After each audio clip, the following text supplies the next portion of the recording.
ஆனால் சினிமாக்காரங்களோட மட்டமானவனுங்க இந்த சமுதாயத்தில் நிறைய பேர் இருக்காங்கன்றது அவங்களுக்கே தெரியும். நம்மளுடைய சிறப்பு அழைப்பாளர் தான் வந்து பேசியிருக்காரு. ஸோ சார் உடைய பேர் சொன்னோன்னே ஓகே. பட் அதுக்கு முன்னாடி அவரை பற்றி கொஞ்சமாவது சொல்லணும் இல்லையா? அது ஆக்சுவலி ஒன்று சொல்லுவாங்கள்ல, உன் நண்பனை பற்றி சொல்லு நீ யாருன்னு சொல்கிறேன்ட்டு. சாருடைய படங்களை பார்த்தாலே தெரியும் சார் வந்து யார் அப்படின்ட்டு. அந்த மாதிரி முத்து முத்தான படங்களை கொடுத்தவர். இப்போ கமர்ஷியல் படங்கள்னால் முன்னாடியே சொன்ன மாதிரி ஒரு மாதிரி மாஸாக இருக்கணும். சாருடைய படங்கள் வந்து செம்ம மாஸாக இருக்கும். ஆனால் ஓவர் கமர்ஷியலாக இருக்காது. அப்படியே ஒரு மாதிரி சூதிங்காக இருக்கும். அதுலேயே எல்லாத்தையும் கன்வே பண்ணுவார். லவ், எமோஷன் அப்படின்ட்டு பல விஷயங்களை வந்து கன்வே பண்ணக்கூடிய ஒரு சிறப்பான இயக்குனர். 90ஸ்ல வந்து பயங்கரமாக வலம் வந்த ஒரு இயக்குனராக இருக்கார். இப்போ வந்து இயக்குனர்கள் சங்க தலைவராக இருக்கார். உதயகுமார் சார் அவர்களையும் பேசுமாறு அன்புடன் அழைக்கிறோம்.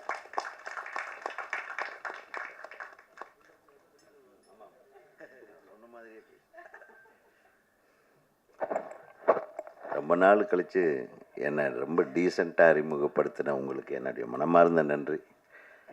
மற்றவங்கெல்லாம் வம்பிழுக்கு இருக்குன்னு என்னை கூப்பிடுவாங்கம்மா. பாருங்கள், ரெடியாக இருக்காங்க என் சகோதரர்கள். ஏதாச்சும் பேசுங்க, ஏதாச்சும். என்னங்க பேசுறது? எக்ஸ்ட்ரீமாக ஒரு விஷயம் போயிட்டுருக்கு, அதை பற்றி தான் பேச முடியும். ஒரு மிகச்சிறப்பான திரைப்படங்கள் கொஞ்ச நாளாக நான் வர்ற ஆடியோ ரிலீஸ் ஃபங்க்ஷன் எல்லாம் ரொம்ப நல்லா இருக்குது. எல்லா படங்களுமே சிறப்பாக எடுக்கிறாங்க. இந்த படத்தை பற்றி எந்த ஒரு முன்னோட்டமும் எந்த ஒரு விஷயமும் தெரியாமல் நான் வந்து திடீர்னு இந்த விழாவில் கடந்துக்கும்போது தான்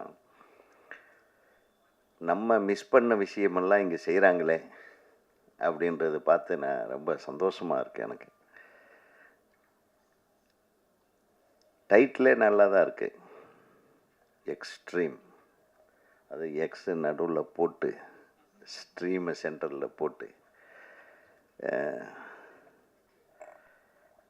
எக்ஸ்ட்ரீமாக நடக்கிற ஒரு விஷயத்தை அதை எப்படி எக்ஸ்ட்ரீமாக டீல் பண்ணி அதை கம்யூனிகேட் பண்ணுறாங்கன்றது தான் கதைன்னு நினைக்கிறேன்.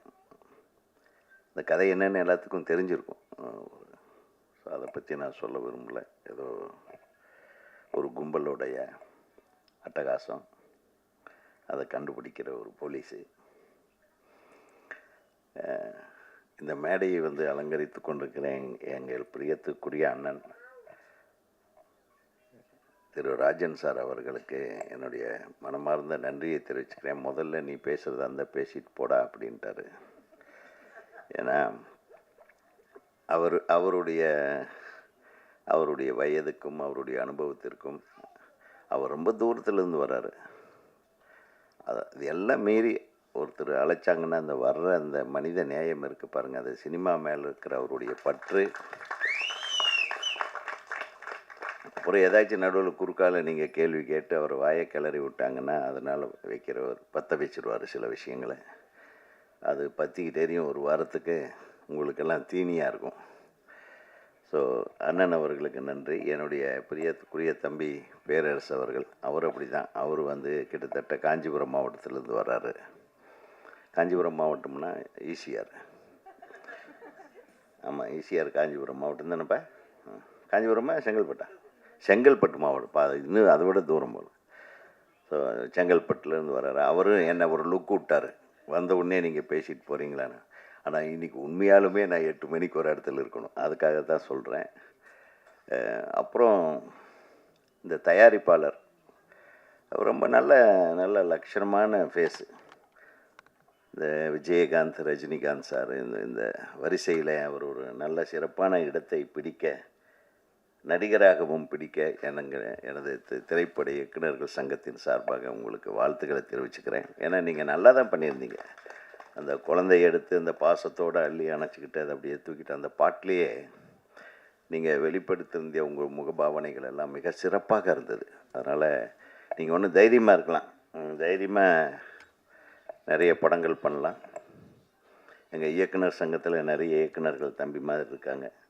நீங்கள் ரெடின்னு சொல்லுங்கள், ஒரு 10 பேரை அனுப்பி விட்றேன். நல்ல கதைகள் வச்சுருக்காங்க, அவங்களுக்கெல்லாம் வாழ்க்கை கொடுங்க. ஏன்னா சென்டிமெண்ட்டாக இந்த சீகர் என்ற வார்த்தைக்கு பொருள் என்ன பார்த்தீங்களா? அந்த வின்னர் கூட நிறைய பேர் பயணிக்கணும்னு ஆசைப்பட்றேன். அந்த பயணத்தில் இப்போது மிக சிறப்பாக துவங்கி இருக்கிற நான் மிகவும் ரசிக்கிற ஒரு நடிகைன்னு சொன்னால் அது ரக்ஷிதா.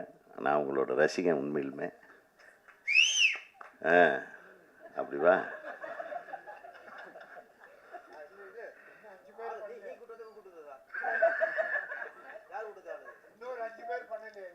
ஏன்னா நான் போன வாரம் ஒரு படம் பார்த்தேன் 4 நாளைக்கு முன்னாடி. அதுலேயும் ரக்ஷிதா சூப்பராக நடிச்சிருந்தாங்க. அதாவது வெரி வெரி டிஃப்ரெண்ட் கேரக்டர். அது நடிக்கிறது மிகப்பெரிய தைரியம் வேணும். இது ஆக்சுவலாக இவங்களுடைய ஒரிஜினல் தைரியத்தோட இதில் நடிச்சிருக்காங்க. அந்த போலீஸ் கம்பீரம், அந்த லுக்கு. பொதுவாகவே இந்த இவங்களுக்கு வந்து கண்ணழகின்னு ஒரு பேர் வைக்கலாம். அவ்வளோ அழகான கண். ரொம்ப சந்தோஷம் என் பக்கத்தில் உட்கார்ந்ததுக்கு. ஓகேவாப்பா? நான் அதுக்காக தான் வேறு யாரும் உட்காந்துட போகிறாங்களோன்ட்டு நான் அப்படியே கரெக்ட் பண்ணி வச்சுட்டே இருந்தேன். அப்புறம் பேரரசை இந்த பக்கம் உட்காந்து வச்சு உங்களுக்கெல்லாம் வந்து மகிழ்ச்சியை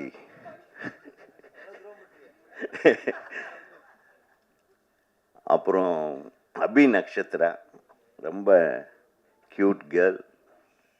அவங்க நடித்த இப்போ வெப் சீரிஸ் ஒரு மிகப்பெரிய பிரமாதமான வெற்றியை அடைந்திருக்கிறது. தொடர்ந்து நீங்கள் இந்த படத்துலேயே நல்ல பிரமாதமாக தெரியுறீங்க. நிச்சயமாக உங்களுக்கு ஒரு மிகப்பெரிய வெற்றியை இந்த திரைப்படம் கொண்டு வந்து சேர்க்க வேண்டும். இவங்களை எல்லாம் விட நம்ம தொழில்நுட்ப கலைஞர்கள்னு பார்த்தா ரொம்ப அழகாக பேசுறதுக்கு ஆரம்பிக்கிறதுக்கு முன்னாடியே முடிக்கிற ஆட்களையெல்லாம் பார்த்தோம். ஒளிப்பதிவாளர் மிக சிறப்பாக இருந்தது உங்கள் ஒளிப்பதிவு. எடிட்டிங் வாஸ் ரியலி குட் தம்பி. ரொம்ப ரொம்ப நல்லா பண்ணியிருந்தீங்க. ஏன்னா இந்த மாதிரி படங்களில் ஒரு கொஹரன்சியும் வேணும், அதே மாதிரி ஒரு டெம்போவும் வேணும். மியூசிக் பிரமாதமாக இருந்தது. ரீரெக்கார்டிங் எக்ஸ்ட்ராடினரி ரீரெக்கார்டிங் ஒரு இம்பேக்டை க்ரியேட் பண்ணிச்சு. டெஃபினட்டாக இந்த படத்துலேயும் அந்த இம்பேக்ட் தொடர்ந்து வரும் அப்படின்ற ஒரு நம்பிக்கை எனக்கு இருக்குது. அப்புறம் வில்லன் எங்கே? ஒரு வில்லன் பின்னாடி நிற்கிற பயமாக இருக்குப்பா. உட்காருப்பா. அவரும் பிரமாதமான முகத்தோற்றம், பாவனை, எல்லா செலெக்ஷனும் நல்லா இருக்குது. டைரக்டரை இத்தனை பேரையும் வச்சு முயற்சிருக்கிற எஜமானி அம்மா தயாரிப்பாளர், அவங்க வந்து எவ்வளவு அமைதியாக அதாவது ஒரு வீட்டுக்காரர் படம் எடுக்கிறேன்னா, ஏங்க உங்களுக்கு வேறு வேலை இல்லையா? நம்ம தொழில் நல்லா தானே போயிட்டுருக்கு. இந்த சீக்கிரம்னு நம்ம ட்ரைனிங்கு ஒரு கோச்சிங் இது மாதிரி நம்ம பண்ணிகிட்ருக்கோமா, அது நல்லா தானே போயிட்டுருக்கு. இதில் எதுக்கு இது அப்படின்னு எல்லாம் தடுக்காமல் தன் கணவருடைய ஆசைக்கு பின்புலமாக இருந்து எத்தனை பேர் இன்றைக்கி இருக்காங்க சொல்லுங்கள். ரொம்ப கஷ்டம். So you are really great madam. நீங்கள் ரொம்ப நன்றி. ஏன்னா நம்ம எத்தனையோ பேர் படம் எடுக்கலாம், ஆனால் தன் கணவன் படம் எடுத்து அதுலேயும் அழகழகான ஹீரோயின்கள் நடிக்கிற படத்தில் உங்கள் கணவரை ஹீரோவை வேறு நடிக்க வச்சு என்ன தைரியங்க உங்களுக்கு. அந்த தைரியத்துக்கு நான் வந்து நிச்சயமாக பாராட்டுறேன்னா, இது ஒரு கலைத்துறை. இதை கலை வடிவமாக தான் பார்க்கணும், வேறு எந்த கண்ணோட்டத்துலையும் பார்க்க வேண்டிய அவசியம். வெளி உலகத்துக்காரன் என்ன வேணாலும் நினைப்பான். சினிமாக்காரங்களை கழுவி ஊற்றுவானுங்க. ஆனால் சினிமாக்காரங்களை விட மட்டமானவனுங்க இந்த சமுதாயத்தில் நிறைய பேர் இருக்காங்கன்றது அவங்களுக்கே தெரியும். உடனே சினிமாவிலேருந்து ஒருத்தர் அரசியலுக்கு வந்துடக்கூடாது. உடனே கட்சி கட்டிக்கிட்டு அப்படியே ஏதோ ஒரு பெரிய குற்றம் பண்ண குற்றவாளி மாதிரி ஆளுக்காளு பேசுறது. புரட்சி தலைவர் வந்தார், யாராச்சும் பேசுனாங்களா? அவரையும் பேசுனாங்க, பின்னாடி இருந்து விமர்சனம் பண்ணாங்க. எந்த ஒரு நடிகர், இப்போ விஜய் சார் எடுத்துங்க, ஒரு கட்சி ஆரம்பிச்சிருக்காரு. எப்பா கண்டென்ட் கேட்டியே, மிக சிறப்பான ஒரு துவக்கத்தை கொடுத்துருக்கிறார். அது நம்ம திரைத்துறையிலிருந்து வந்திருக்கிறாரு விஜய் அவர்கள். அவர்களை பாராட்டிட்டு போகிறதுல என்ன தப்பு இருக்குது? அதை ஒரு பெரிய பேச்சு பொருளாக்கி அவர் இன்னும் அரசியல் பண்ணவே ஆரம்பிக்கலை. முதல் மேடையில் பேசியிருக்காரு, இரண்டாவது மேடையில் பேசியிருக்காரு. அடுத்தது அரசியலுடைய நகர்வுகளை எப்படி கொண்டு போக போகிறாருன்னு யாருக்கும் தெரியாது. அதுக்குள்ளே அவரை கட்டம் கட்டி அப்படி இப்படி இவங்க நகர்த்துறாங்க வெளியிலிருந்து. எதுக்கு? நல்லா வரட்டும், அவர் ஒரு மாற்றத்தை கொண்டு வரட்டுமே. இதில் என்ன இருக்குது? யார் வேணாலும் அரசால் வரலாம், யார் வேணாலும் சினிமாவுக்கு வரலாம். எங்களுக்கு சினிமாவும் அரசியலும் ஒன்று தான். கரெக்டா? பேரறிஞர் அண்ணா திரைப்படத்துக்கு வசனம் எழுதியார். கலைஞர் அவர்கள் திரைப்படத்துறையிலே வசனம் எழுதினார், தயாரிப்பாளராக இருந்தார். புரட்சி தலைவர் உங்களுக்கு தெரியவே தெரியாது, சினிமா உலகையே ஆண்டவர். புரட்சி தலைவி அம்மா அவர்கள் சினிமா.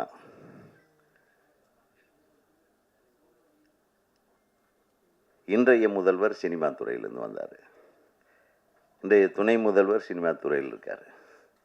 ஸோ சினிமா துறையிலிருந்து தாங்க நம்ம தமிழ்நாட்டுக்கு முதல்வர்கள் உருவாகிறார்கள். இதில் எந்த விதத்துலையும் சந்தேகம் இல்லை. வரட்டுமே, உருவாகட்டுமே.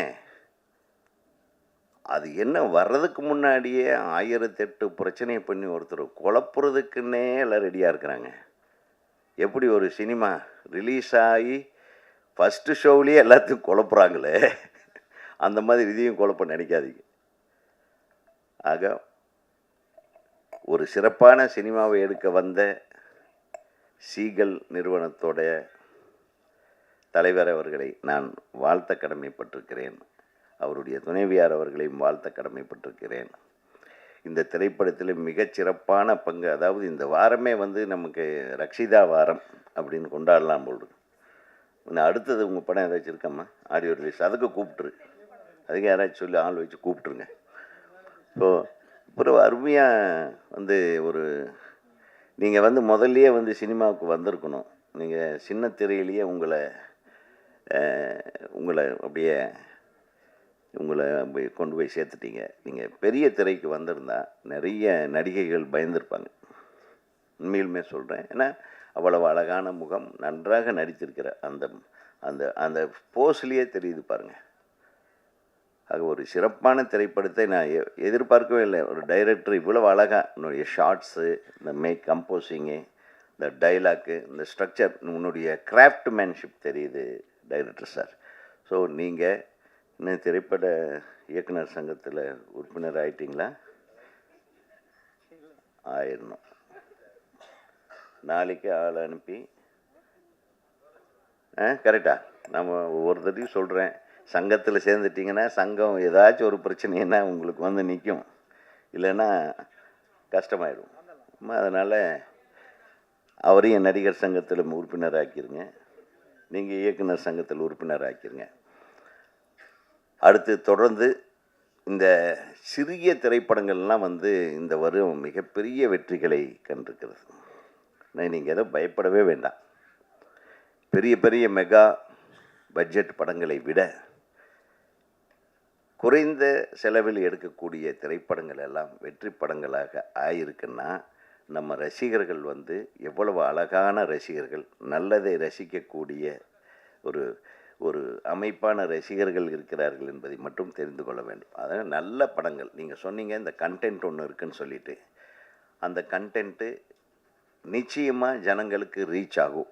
ஏன்னா அந்த அளவுக்கு இந்த படத்தில் எனக்கு என்னமோ தோணும், இந்த படம் ஒரு பெரிய ஹிட் ஆகும், எல்லோரும் பரபரப்பாக பேச வைக்கக்கூடிய ஒரு படமாக இது மாறும்னு எனக்கு தோணுது. அது தோன்றதை சொல்கிறேன். இறைவன் அருளால் இந்த திரைப்பட தயாரிப்பாளர்களும் தொழில்நுட்ப கலைஞர்களும் இதில் நடித்திருக்கிற அனைத்து நடிகர் நடிகைகளும் நிச்சயமாக வெற்றி பெற வேண்டும், உங்கள் பாராட்டுகளை பெற வேண்டும். எங்கள் சகோதரர்கள் நல்ல விஷயத்தை வேகமாக கொண்டு போய் சேர்த்துருவாங்க. நம்ம நண்பர்கள் இல்லாத சில ஊடகங்கள் தப்பாக கொண்டு போய் சேர்ப்பாங்க, அது வேறு விஷயம், அதை பற்றியெல்லாம் கவலைப்படாதீங்க. ஸோ நம்ம நண்பர்கள் நிச்சயமாக உங்களை வாழ்க வாழ்க என்று வாழ வைக்கத்தான் அவர்கள் இங்கே வந்திருக்கிறார்கள். ஆகவே அவர்களுக்கும் எனக்கு நன்றி செலுத்தி கொண்டு என்னுடைய உரையை முடிக்கிறேன். வாழ்க, வெல்க எக்ஸ்ட்ரீம்.